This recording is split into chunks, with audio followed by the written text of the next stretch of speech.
حمد ہے اس ذات باری تعالیٰ کی جو سارے جہانوں کا مالک ہے، اور درود ہے حضور اکرم حضرت محمد صلی اللہ علیہ وآلہ وسلم کی ذات مبارکہ پر۔ اللہ سے دعا ہے کہ وہ ہمیں دنیا و آخرت کی تمام بھلائیاں عطا فرمائے۔ بسم اللہ الرحمن الرحیم۔ السلام علیکم۔ آج 14 جنوری ہفتہ اور 21 جمادی الثانیہ بات کریں گے کسی بھی ملک میں لوگ غربت، بیماری، معاشی بدحالی اور دوسرے حالات میں زندگی گزار سکتے ہیں، لیکن اگر ملک کے رفاہی ادارے جن کا کام ہم وطنوں کے مال، جان، عزت کو محفوظ بنانا اور ملک میں بغیر کسی رنگ، نسل اور امتیاز کے مساوی حقوق فراہم کرنا ہے، اگر وہ ادارے ہی عوام کے لیے کام نہ کریں اور اس ملک میں جینا بہت مشکل ہو جاتا ہے، کیونکہ وہاں پہ انصاف نام کی کوئی چیز نہیں ہوتی۔ جہاں پہ انصاف مل جاتا ہے وہاں پہ دوسری چیزوں پہ گزارا ہو سکتا ہے، لیکن جہاں پہ انصاف نہیں ملتا وہاں پہ زندگی گزارنا بہت مشکل ہوتا ہے۔ ان تمام تر اندرونی معاملات کو ملک میں موجود پولیس اور جرائم کے خلاف کام کرنے والے ملک کی اندرونی معاملات کو مستحکم کرنے کا کام سر انجام دینے والی سیکیورٹی ایجنسیز نے ڈیل کرنا ہوتا ہے۔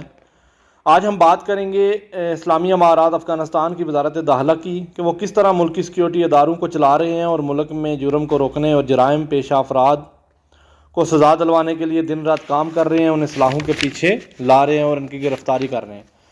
پچھلے 10 سے 15 دن میں اسلامی امارات کی سیکیورٹی فورسز کے کاموں کی تفصیلی رپورٹ آپ کو بتائیں گے۔ صوبہ کابل پولیس کمانڈ نے بتایا کہ پچھلے 10 دنوں میں پولیس نے 24 لوگوں کو گرفتار کیا جو کہ مختلف جرائم میں ملوث تھے۔ ان لوگوں سے 5 گاڑیاں، 1 رائفل، $3000 اور 6 لاکھ افغانی کرنسی برآمد کی گئی۔ اس کے علاوہ پولیس فورسز نے بتایا کہ 11 جنوری کو صبح ہرات، ننگرہار، تہار، پکتیا اور کندہار سے 24 لوگوں کو گرفتار کیا جو غیر قانونی اسلحہ، قتل، فراڈ اور جوئے کے جرائم میں ملوث تھے۔ 10 جنوری کو پولیس فورسز نے 8 پروفیشنل ڈاکوؤں کو گرفتار کیا اور ان سے 7 ملین افغانی، $50,000 ان روبر سے قبضے میں لیا اور 2 کلیشن کوفیں قبضے میں لیں۔ پولیس حکام نے بتایا کہ 9 جنوری کو مختلف صوبوں سے 27 لوگوں کو گرفتار کیا گیا جو کہ چوری، اسمگلنگ، کرپشن اور جوئے کے جرائم میں ملوث تھے۔ یہ تمام تر تفصیل ڈے بائی ڈے آپ کو بتائیں گے۔ صوبہ کابل کی پولیس نے بتایا کہ انہوں نے 8 جنوری کو 7 لوگوں کو گرفتار کیا جو کہ مختلف جرائم میں ملوث تھے۔ ان لوگوں سے 2 کاریں اور 1 رائفل قبضے میں لی گئی۔ 8 جنوری کو صوبہ کنار کی پولیس نے 27 لوگوں کو گرفتار کیا۔ حکام نے بتایا کہ یہ لوگ قتل، چوری، غیر قانونی طریقے سے جنگلات کی لکڑی کو منتقل کرنے اور عوام کو تنگ کرنے کے جرائم میں ملوث تھے۔ اب آپ اس بات کا بھی حساب لگائیں، جہاں قانون ہوتا ہے وہاں پہ عوام کو تنگ کرنا بھی ایک جرم ہوتا ہے، لیکن یہ وہاں پر یہ ملے گا آپ کو جہاں پر قانون کام کر رہا ہے۔ اس کے علاوہ 8 جنوری کو صبح میدان وردک، تہار، غزنی اور بلخ میں 26 لوگوں کو گرفتار کیا گیا جو کہ چوری، رشوت، کرپشن، غیر قانونی طریقے سے جنگلات کی کٹائی میں ملوث تھے۔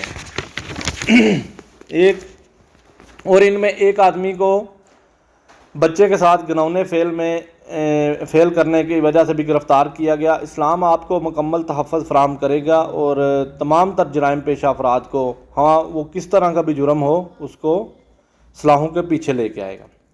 7 جنوری کو صبح ہوسٹ، ہرات، بغلان، پکتیا اور کندہار میں 15 لوگوں کو گرفتار کیا گیا جو کہ چوری، جوئے اور کرپشن کے جرائم میں ملوث تھے۔ ان مجرموں سے متعدد ہتھیار اور گولیاں بھی قبضے میں لی گئی۔ 5 جنوری کو پولیس حکام نے بتایا کہ ایک ہفتے میں صوبہ ہوسٹ کی پولیس نے 30 لوگوں کو مختلف جرائم کے سلسلے میں گرفتار کیا اور متعلقہ حکام تک فائلز بھیج دی۔ اس کے علاوہ 5 جنوری کو صوبہ پروان، نمروز، بلخ، غزنی، بامیان اور تہار میں 15 لوگوں کو گرفتار کیا گیا جو کہ روبری، قتل، پبلک آرڈر ڈسٹربنس اور جعلی دستاویزات کی جرائم میں ملوث تھے۔ یہ جو جعلی ڈگریاں بناتے ہیں، مختلف قسم کے جعلی کاغذ آپ کو تیار کر دیتے ہیں، ان لوگوں کو۔ 4 جنوری کو مختلف صوبوں سے 35 لوگوں کو گرفتار کیا گیا جو کہ اسمگلنگ، چوری، کرپشن اور دھوکہ دہی کے جرائم میں ملوث تھے۔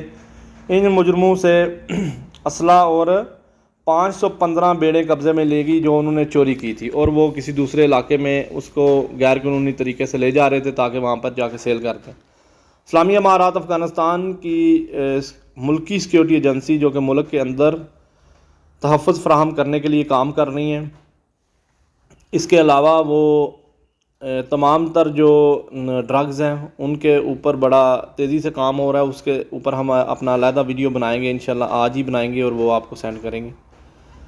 اس کے علاوہ تمام تر جو لوگ اسلحہ کلچر کو ختم کیا جا رہا ہے. کوئی با اثر شخصیات کو معاشرے میں اپنا اثر و رسوخ استعمال نہیں کرنے دیا جا رہا. ہم ہر غریب اور ہر امیر کو برابر عدل و انصاف اور قانون کی حیثیت سے انصاف فراہم کیا جا رہا ہے. مساوی حقوق دیے جا رہے ہیں، جو جس کے حقوق بنتے ہیں ان کو دیے جا رہے ہیں. کسی کو پبلک آرڈر ڈسٹربنس پیدا کرنے کی اجازت نہیں ہے. حکومتی قوانین ہیں جو ان میں اگر کوئی بھی بندہ آ کے پرابلم کرتا ہے تو وہ گرفتار کیے جاتے ہیں. یہ اسلامی قوانین ہی ہیں جو آپ کو عزت فراہم کریں گے، جو آپ کی جان مال اور عزت کی حفاظت کریں گے، جو آپ کی تمام تر چیزوں کی حفاظت کریں گے. آپ نظام مصطفیٰ کے لیے پاکستان میں آواز اٹھائیں اور کام کرنے والی جماعتوں کا ساتھ دیں. پاکستان زندہ باد. جزاک اللہ. اللہ حافظ.